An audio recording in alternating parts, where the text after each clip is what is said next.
जय श्री कृष्णा। ओम शांति। आप सभी का दिन शुभ हो और भगवान श्री कृष्ण की कृपा आप सभी पर सदा सर्वदा बनी रहे। आज की वीडियो में आप सुनेंगे श्राद्ध पक्ष यानी पितृ पक्ष में सुनी जाने वाली कथा, जिसे सुनने से पूर्वजों को मुक्ति मिलती है और हमें उनका आशीर्वाद मिलता है। पौराणिक कथा के अनुसार एक बार एक बहुत छोटा सा गांव था। उस गांव में एक साहूकार दंपति के एक बेटा और एक बेटी थी। साहूकार दंपति ने अपने दोनों बच्चों का विवाह कर दिया। विवाह के कई बरस बाद साहूकार दंपति का देवलोक गमन हो गया। साहूकार के बेटे का नाम धोंधो और बेटी का नाम धोंधी था। जब उसके माता पिता का श्राद्ध आया तो धोंधो ने अपनी पत्नी से कहा कि मैं अपने माता पिता का श्राद्ध करने गया जी जा रहा हूँ, तो तुम पीछे से श्राद्ध में 16 दिन तक मेरी बहन और उसके बच्चों को घर बुला करके खाना खिलाना। तब धोंधो की पत्नी ने कहा कि हे स्वामी, आप निश्चिंत होकर गया जी में श्राद्ध करने जाइए। मैं रोज आपकी बहन और उनके बच्चों को घर बुला करके खाना खिलाऊंगी। उसके बाद धोंधो अपने माता पिता का श्राद्ध करने के लिए गया जी चला गया। हालांकि धोंधो अपनी पत्नी का स्वभाव भली भांति जानता था, परंतु वह कर भी क्या सकता था। अब पीछे से धोंधो की पत्नी अपनी ननद को घर बुलाती है और उससे घर का सारा काम काज करवाती है और फिर ठंडा बासी भोजन उसे खिला देती है। तब जिस दिन धोंधो के माता पिता का श्राद्ध था, तब उस दिन धोंधो की पत्नी अपनी ननद के घर न्योता देने गई और बोली कि कल आपके माता और पिताजी का श्राद्ध है। जब आपके आंगन का पीपल का पेड़ हिले तो भोजन करने आ जाना, पत्ते हिले तो मत आना। जब श्राद्ध का दिन आया तो उस पेड़ के पत्ते तो हिले लेकिन पेड़ नहीं हिला। तो बेचारी धोंधी अपने बच्चों के साथ अपने घर में ही भूखी और प्यासी बैठी रही। धोंधी और उसके बच्चे पेड़ पर टकटकी लगाए देखते ही रहे कि कब यह पेड़ हिलेगा और हम वहां जाएंगे। इस तरह सुबह से दोपहर, दोपहर से शाम और शाम से रात हो गई। सभी भूखे प्यासे ही सो गए। सुबह होते ही धोंधी के बच्चे भूख से तड़पने लगे। तो धोंधी ने अपने बच्चों से कहा कि मैं तुम्हारी मामी के घर भोजन बनाने के लिए जा रही हूँ। जब आटा लगा लूंगी तो आटे के हाथ मैं नाली में धोऊंगी, तो तुम सब नाली में मुंह लगा करके आटे का पानी पी लेना। धोंधी के बच्चों ने ऐसा ही किया। धोंधी अपने बच्चों को भूख से व्याकुल देखकर रोने लगी। उसकी आंखों से आंसू बह निकले। उधर जब धोंधो गया जी में अपने माता पिता का श्राद्ध कर रहा था तो उनकी जलांजलि में खून के आंसू गिरने लगे। धोंधो ने पंडित जी से कहा कि इसका क्या कारण है। तो पंडित जी ने कहा कि तुम्हारी कोई बहन, बेटी या बुआ रो रही है।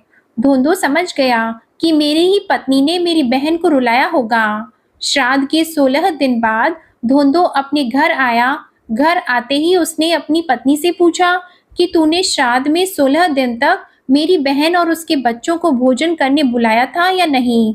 तो उसकी पत्नी बोली कि जी, आप भी कैसी बातें करते हो। मैंने उन सबको श्राद्ध में गरम गरम भोजन खिलाया था। मैं खुद भूखी रहती थी लेकिन उन्हें सबसे पहले भोजन कराती थी। भला मैं आपके माता पिता के श्राद्ध पर उन्हें भोजन के लिए बुलाती क्यों नहीं। मैं रोज श्राद्ध में उन्हें बुलाती थी और गरम गरम स्वादिष्ट भोजन खिलाती थी। उन्हें भोजन कराने के बाद ही मैं स्वयं भोजन करती थी। धोंधो उसी समय अपनी बहन के घर पहुंचा और वह बहन से पूछने लगा कि बहन, श्राद्ध पर तेरी भाभी ने तुझे भोजन करने बुलाया था या नहीं। तुम सबने भर पेट भोजन खाया था या नहीं। तब धोंधी ने अपने भाई से कहा कि भैया, हमने पेट भर भोजन किया था। बच्चों ने भी बड़ी खुशी से भोजन किया था, क्योंकि भाभी ने निमंत्रण ही ऐसा दिया था कि पेड़ हिले तो भोजन करने आना, पत्ते हिले तो मत आना। तो भैया, पेड़ हिला नहीं तो हम लोग खाना खाने गए ही नहीं। जब भाई ने ऐसा सुना तो उसे बहुत क्रोध आया। उसने घर आकर अपनी पत्नी को बहुत डांटा। धोंधो की पत्नी ने मन ही मन निश्चय किया कि इस अपमान का बदला तो मैं ननद से लेकर रहूंगी। तब दूसरे दिन धोंधो की पत्नी तबीयत खराब होने का बहाना बनाकर पलंग पर चादर ओढ़कर सो गई। उसने अपने मायके के पंडित जी को अपने पति के पीछे से घर बुलाया और पंडित को एक पट्टी पढ़ा दी। थोड़ी देर बाद जब धोंधो घर आया तो पंडित जी ने धोंधो से कहा कि पुत्र, तुम्हारी पत्नी की तबीयत बहुत ज्यादा खराब है। अगर तेरी बहन मुंह काला करके गधे पर बैठकर आए तो तेरी पत्नी जल्दी ही स्वस्थ हो सकती है।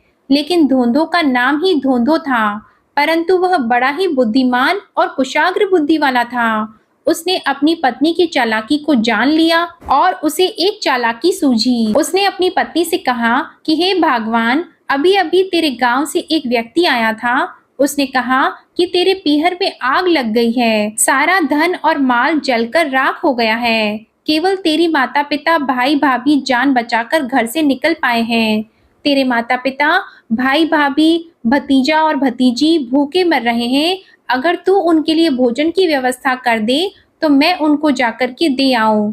लेकिन तू भोजन कैसे बना सकती है? तेरी तो खुद की तबीयत खराब है। इतना सुनते ही धोंधो की पत्नी पलंग से उठ गई और बोली कि आप यह क्या कहते हैं? मेरे माता पिता, भाई भाभी, भतीजे और भतीजियां भूखे हैं और मैं यहाँ पलंग पर सो रही हूँ। आप ठहरिए, मैं अभी उनके लिए हलवा, पूरी, सब्जी बनाकर देती हूँ। तब यह सुनकर धोंधो मन ही मन मुस्कुराने लगा। धोंधो की पत्नी ने अपने मायके वालों के लिए हलवा, पूरी, खीर, सब्जी बनाई और बैलगाड़ी में गेहूं, जौ, बाजरा, चावल, गुड़, तेल और घी के पात्र और भोजन बैलगाड़ी में लदवा दिए। साथ ही अपने भतीजे और भतीजी के लिए दूध देने वाली गाय, बछड़ा सहित बैलगाड़ी के पीछे रस्सी से बांध दी। उसके बाद धोंधो की पत्नी अपने बच्चों से बोली कि देखो बच्चों, ध्यान रखना, यह गाड़ी तुम्हारे नाना मामा के घर ही जानी चाहिए। कहीं तुम्हारे पिताजी यह सामान तुम्हारी बुआ के घर देकर न आ जाएं। धोंधो के बच्चे अपनी माँ की हरकतों से पहले से ही बहुत दुखी थे। उसके बाद धोंधो अपने बच्चों सहित बैलगाड़ी को लेकर चल पड़ा।